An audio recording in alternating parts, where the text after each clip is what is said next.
بسم اللہ الرحمن الرحیم۔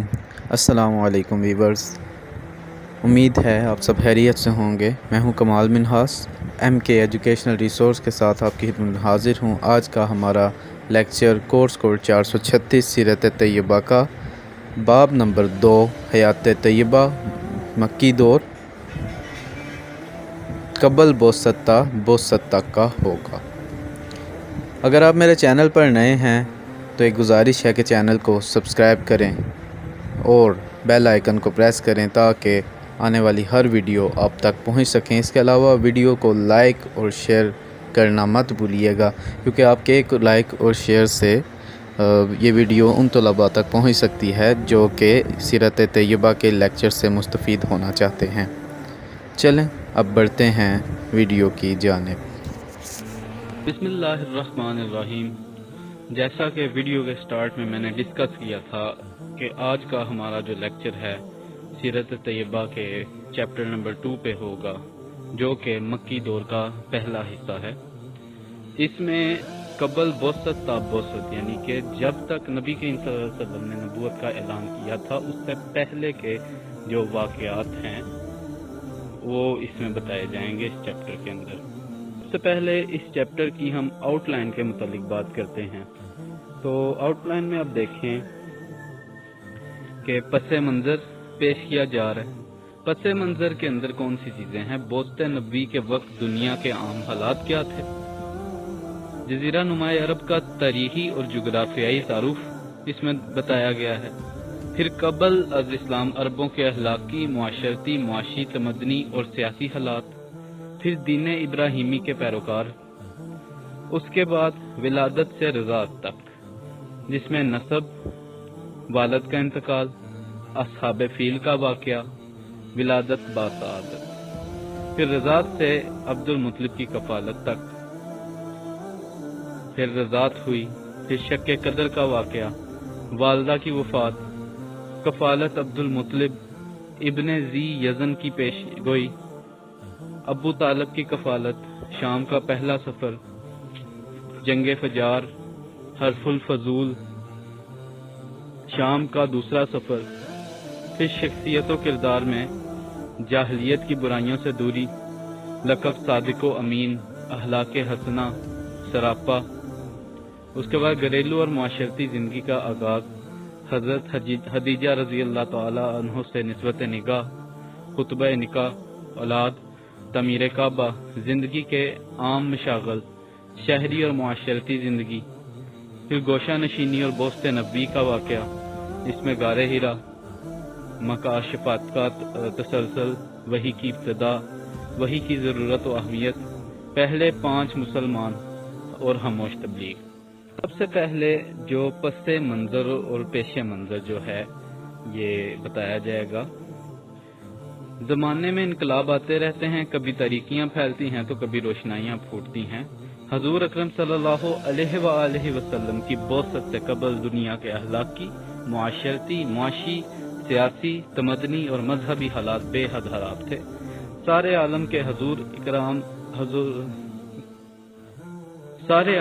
لیے حضور اکرم صلی اللہ علیہ وآلہ وسلم کی بعثت اس حقیقت کو ظاہر کرتی ہے کہ دنیا کے عام حالات اچھے نہ تھے اور ایک عالمگیر مصلح کی ضرورت محسوس کی جا رہی تھی۔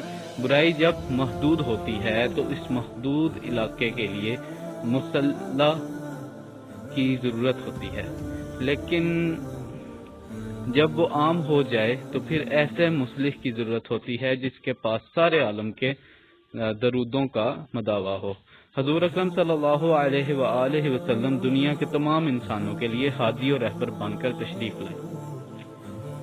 اب بعثت نبی سے قبل دنیا کے جو عام حالات تھے ان پہ تھوڑی سی بات کرتے ہیں۔ چین اپنے مذہبی رہنما کنفیوشس کے زیر اثر پھلا پھولا، پھر وہاں سے بہت سے نشیب و فراز آتے گئے۔ بعثت نبی سے قبل وہاں کے حالات بھی دیگر گوں ہو گئے اور ترقی کی راہیں مسدود ہو گئیں۔